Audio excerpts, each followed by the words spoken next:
안녕하세요. 저는 철수라고 합니다. 작은 기계 공장을 운영하고 있습니다.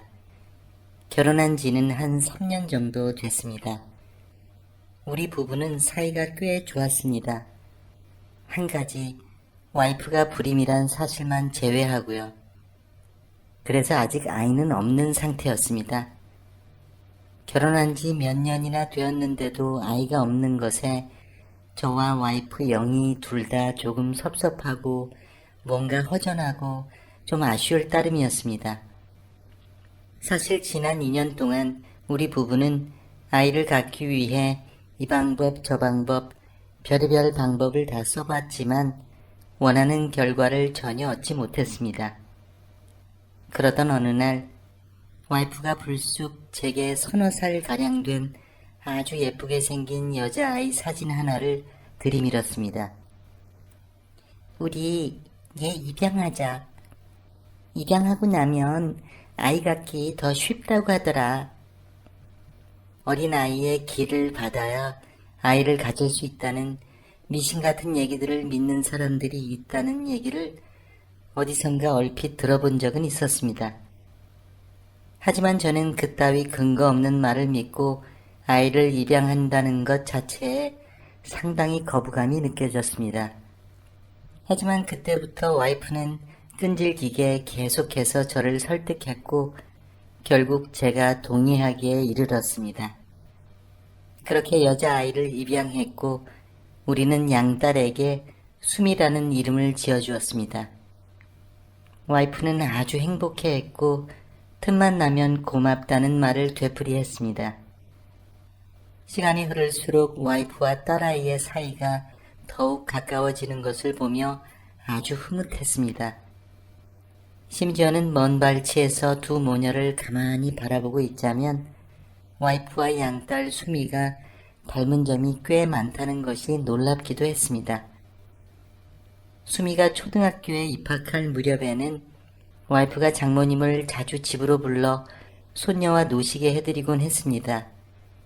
그러던 어느 날 퇴근하고 집에 들어서다 우연히 장모님의 혼잣말을 듣게 됐습니다. 수미야, 네가 엄마를 닮아 얼마나 다행인지 모르겠다. 네가 네 노름꾼 애비를 조금이라도 닮았더라면 아마 나도 너랑 절대로 놀아주지 않았을 게야. 그날부터 저는 장모님의 일거수일투족에 온통 신경을 곤두세우기 시작했습니다. 그러다 장모님이 시골집에 가시기 전날 장모님이 이상한 내용의 전화통화를 하시는 것을 또 한 번 듣게 됐습니다. 걔, 그 도박 중독자 놈 손톱만큼도 닮지 않았어. 신령님이 보호하사 얼마나 다행이니 글쎄. 저는 장모님이 말하는 걔가 양딸 수미를 가리키는 거라고 짐작했습니다. 장모님이 시골집으로 내려가시기를 기다렸다가 장모님한테 사람을 붙였습니다. 아니나 다를까 한 일주일쯤 뒤에 저의 모든 의구심과 궁금증에 대한 답을 얻게 됐습니다. 결론은 한마디로 수미가 와이프의 친딸이라는 것이었습니다. 와이프가 18 나이에 임신을 했는데 임신시킨 남자친구에게 버림받았고 그래서 어쩔 수 없이 아이를 먼 친척 언니에게 맡길 수밖에 없었던 것이었습니다. 눈물을 머금고 아이를 친척 언니에게 맡기고 와이프는 일자리도 구할 겸 주변 사람들의 눈을 피해 대도시로 상경했던 것이었습니다. 와이프에 대한 숨겨진 진실을 알게 된 후 저는 심한 충격을 받았습니다. 바로 와이프를 불러 추궁하기 시작했습니다. 와이프가 눈물을 뚝뚝 흘리며 수미가 자신의 친딸이라는 사실을 솔직하게 털어놓았습니다. 당신이 나 욕할 것 같아서, 나랑 결혼 안 할 것 같아서 어쩔 수 없이 수미에 대해 숨겼던 거야. 나쁜 뜻은 없었어.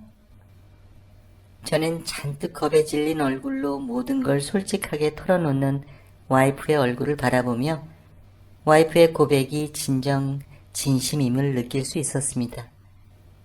하지만 와이프에게 당분간 별거 하는 게 좋겠다라는 말을 하려는 순간 그때 갑자기 딸 수미가 제게 와락 달려들어 저를 껴안으며 제게 귓속말을 했습니다. 아빠, 나 아빠 아주 많이 사랑해.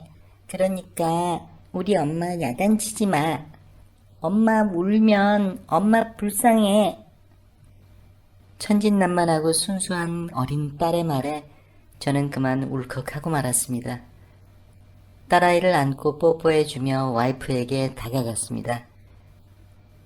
이번이 내가 당신을 용서하는 처음이자 마지막이야. 우리 앞으로 진솔하게 살자. 와이프는 눈물을 흘리며 기쁨을 감추지 못했고 딸 수미가 제 볼에 연신 뽀뽀해대며 큰 소리로 외쳤습니다.